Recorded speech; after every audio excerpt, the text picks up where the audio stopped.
I now give the floor to His Excellency Mohamed Siad Doualeh, Chair of Delegation of Djibouti.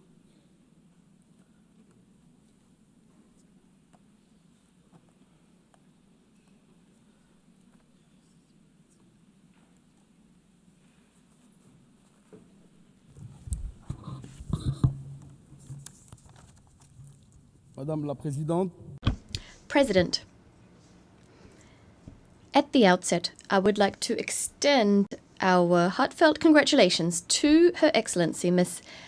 Anna Baerbock, President of the General Assembly, at this historic session, which coincides with the 80th anniversary of the establishment of the United Nations. The theme you've chosen for this session, Better Together, 80 years and more for peace, development, and human rights, edifyingly conveys the international community's patient, meticulous, painstaking quest, which it has been undertaking since the UN Charter was signed 80 years ago. We can take pride in what we've achieved and all of the successes of our organization. Despite the difficult context, nothing should dent our determination to build a world that's less unequal, that exhibits greater solidarity, a world that is more peaceful and more prosperous. We extend our gratitude to your predecessor, Mr. Philemon Yang. We're grateful for his openness, his leadership, and his ongoing efforts throughout the session that's just drawn to a close. President, Secretary General, over the last 8 decades, the role of the United Nations was pivotal in support to decolonization in Africa and Asia, as well as on conflict resolution, nuclear proliferation, the fight against poverty and climate change, the promotion of human rights, and the management of pandemic risks.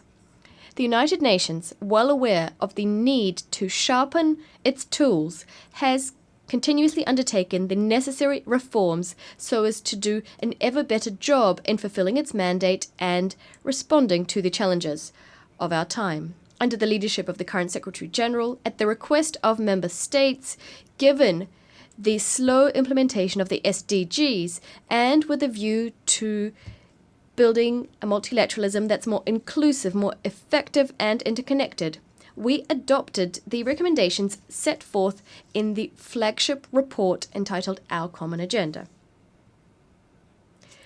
Faced with the unpredictability of the future and the exacerbation of certain trends which could sap international cooperation, as well as the emergence of new challenges, we, as contracting parties, adopted a Pact for the Future which contains a global digital compact and a declaration on future generations. We stand convinced that we need to build a better world in which we would live better together. We agreed on an ambitious program covering important issues such as peace and security, sustainable development, climate change, digital cooperation, in particular ensuring that we make artificial intelligence a technology that benefits all, in addition to human rights, gender equality, young people, future generations, and the transformation of global governance. Nonetheless, the aforementioned accomplishments cannot conceal the devastating consequences engendered by geopolitical and geoeconomic fragmentation we're currently seeing. Conflicts are proliferating. They're dragging on in Ukraine, in Sudan, as well as in the Sahel.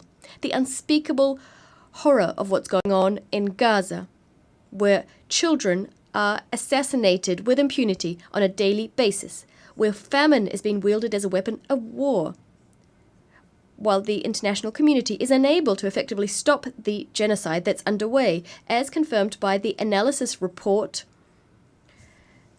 drafted by the United Nations and published on the 16th of September under the leadership of Judge Navi Pillay.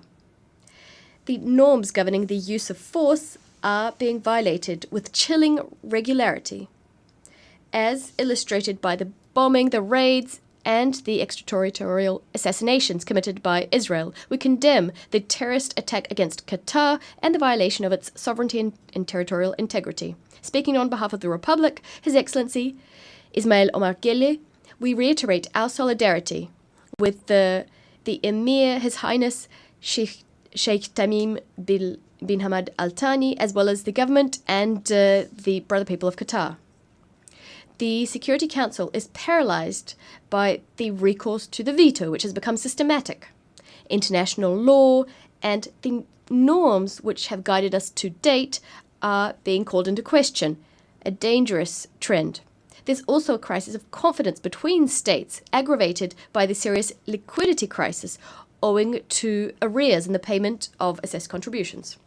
Madam President, Secretary General, the Republic of Djibouti welcomes the recent adoption of the severe commitment, an outcome document at the Financing for Development Conference, the fourth one. This agreement, in our views, is an important step in the quest towards building an international financial system that's more equitable, exhibits greater solidarity, and serves the achievement of the SDGs.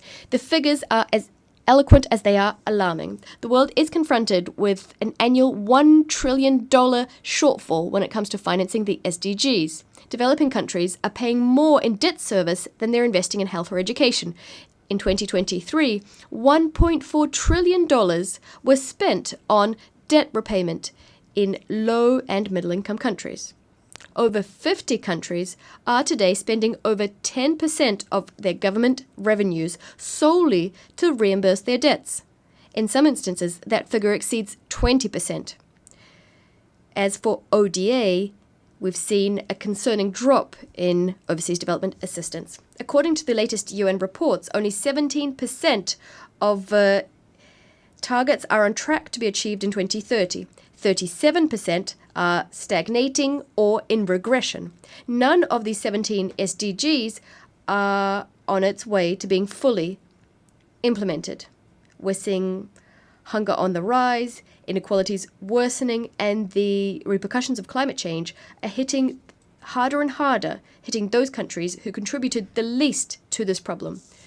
Djibouti, although it's a very low emitter, is facing the disproportionate consequences of this crisis: prolonged drought, growing scarcity of water, heightened desertification, extreme heat waves, sea level rise, which is directly threatening our coastal areas where most of our population lives. We stand convinced, as recalled recently at the Second African Summit on Climate in Addis Ababa, that the urgency of the situation requires an effective adaptation strategy first and foremost. In Djibouti, the Sovereign Carbon Agency is collecting carbon contributions on the basis of the polluter pays principle, transforming them into adaptation projects for affected communities. The severe commitment gives rise to new hope. It calls for in-depth reform for financial governance that's more inclusive and better response to long-standing aspirations of the countries of the South. The commitments contained therein must be honoured. It shouldn't become just another text stored in multilateralism's archives. It should serve as a basis for a new global contract underpinned by concrete solidarity, responsibility, and shared ambition. Committed to transforming its strategic, geographic, and infrastructural advantages from primarily a transit leader to a fully integrated industrial partner for East Africa and beyond. In line with its National Development Plan, Djibouti EC, we will pursue inclusive, sustainable industrialization that adds local value, create more employment and benefits its neighboring countries. Djibouti will leverage its free trade zones, ports, and logistics infrastructure to attract light manufacturing, agro-processing, packaging, and assembly industries that serve regional demand. Djibouti is a strong believer in regional integration, where each country develops and leverages its comparative advantage to contribute to shared growth and stability. Djibouti is and will always remain a serious, reliable, committed, and constructive partner to countries in the region and its many friends all around the world. Just 2 days ago, on September the 27th, Djibouti achieved its first UNESCO Biosphere Reserve status with the designation of the Archipel des Sept Frères, Rassian, Korangar, and Godoria Biosphere Reserve. This major historic step, which underlines our country's commitment to environmental stewardship strengthens our resolve to develop Djibouti's potential to become a premier destination for eco-tourism. Madame la Présidente, President, Secretary General, we welcome the progress made in Somalia so as to implement national priorities, its national development program, and the stabilization plan. Nonetheless, we are still disquieted by the threat that the terrorist Al-Shabaab militia continues to pose. We welcome the contribution of Somalian forces, African Union forces, and other forces working legally to combat Al-Shabaab. We recognize the enormous sacrifices which have been made. We emphasize the crucial importance of guaranteeing that AAUSOM African forces are endowed with predictable, sufficient resources so that they can fulfill their mandate under the best possible conditions. Djibouti is a large contributor of the African Union in Somalia since the ATMIS mission. Our troops are stationed in key sectors, Belet Wene, Bulahawa, and Jalalakaksi, in the Haran region in the state of Hir Shabaleh. Faced with an uptick in terrorist attacks, Djibouti heeded Somalia's call by signing a new agreement in July 2025 to pave the way for additional deployments of Djiboutian forces to reinforce stabilization efforts in the country. We must provide collectively robust support to the government of Somalia so as to facilitate their efforts. We cannot accept that these terrorist militias continue their deadly campaign against civilians, Somali forces, and international partners. We cannot accept that they are closing humanitarian corridors. President, Secretary General, we are deeply disquieted by the ongoing hostilities in Sudan, where a fratricidal conflict has been raging for over 2 years now. The death toll is heavy. Civilian infrastructure has been destroyed, which is very costly, resulting in the disruption of essential services being provided such as water, health, and electricity. The ongoing deterioration of the security and humanitarian situation is prompting large-scale displacement. Sudan, which has over 30 million people in need of assistance, according to UN figures, is confronted with a disastrous humanitarian situation which demands an immediate, coordinated response on the part of the international community.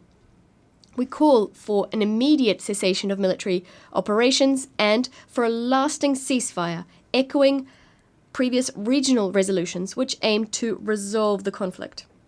Djibouti reaffirms its commitment to the sovereignty, territorial integrity, and the national unity as well as the stability of Sudan, in accordance with regional and international commitments. We reiterate our willingness to work in partnership with regional and international actors who wish to find a peaceful way out of the crisis. We call to place the interests of the Sudanese people as well as regional stability at the heart of our efforts at all times. Madam President, when the United Nations Charter was signed, when the United Nations was established, the international community was drawing on the lessons it learned from the League of Nations. It committed to do everything within its power to spare humanity from the scourge of another war. It would appear that the promise of a war-free world was not upheld, given that, regrettably, today we continue to face a number of conflict situations, some of which are particularly horrific. The most devastating conflict, as old as the United Nations itself, is Israel's ongoing aggression and occupation of Palestinian land. The unspeakable horrors occurring there requires pressing action on the part of the international community, going beyond words and condemnation, which has no repercussions. In Gaza and in the West Bank, Israelis are engaged in what would appear an innocent pastime, killing. Meanwhile, the international community is working to revitalize the two-state solution. As for Israel, it is busy burying not only the very idea of two states, but also any future possibility of a viable and sovereign Palestinian state. Israel's most fervent wish is to compromise the two-state solution, to bury peace under the rubble of colonization and militarization. But without a doubt, their mission is bound to fail. The Palestinian people is a resilient, a dauntless people. The international community is equally determined, as demonstrated by the resolution adopted by a large majority of member states, as well as by the very encouraging results of the international conference held on the 22nd of September, co-chaired by Saudi Arabia and France. We'll never say it enough. The two-state solution is the only solution that can satisfy the legitimate aspirations of the Palestinian people and to usher in lasting peace. Djibouti encourages the efforts underway so that they can produce the outcomes we hope for. Madam Judge Navi Pillay admonished, the Security Council must not be the graveyard of conscience, and to this, President Gele recently added, neither must the General Assembly nor any of its member states. Madam President, Mr. Secretary General, the dispute concerning the Ras Dumera area and Dumera Island and Mount Dumera on the land/maritime border with Eritrea, as well as the situation of its prisoners of war held incommunicado, remain unresolved. As we did in previous years, we renew our readiness to work with our neighbors in order to find a peaceful and negotiated solution on the basis of international law. The Republic of Djibouti solemnly reaffirms in this anniversary year, when we celebrate the 80th anniversary of the signing of the Charter of the United Nations, and as required by Article 33 of this fundamental document, its proposal to negotiate either through bilateral means, mediation, conciliation, recourse to the International Court of Justice, or arbitration to settle the dispute in a legally binding and definitive manner. Madame la Présidente. Madam President, Secretary General. 80 years after its establishment, the United Nations continues to serve as a forum and to provide adequate tools which we could further refine, of course, allowing us to live together better and to tackle the complex challenges our world faces, those related to peace and security, development and human rights. We must do our utmost to ensure that the United Nations doesn't remain a symbolic theatre safeguarding its image, but deaf to the demands for reform, including Security Council reform, which requires the granting to Africa of the seat it deserves, thereby righting a historical injustice. The United Nations is more essential than ever. We shouldn't turn it into a sacrificial victim, a victim sacrificed on the altar of our differences and our inability to bind ourselves to each other with strong bonds of trust. We should work together to inject new meaning into multilateralism and to strengthen international cooperation in the interests of all states, small and large alike. I thank you.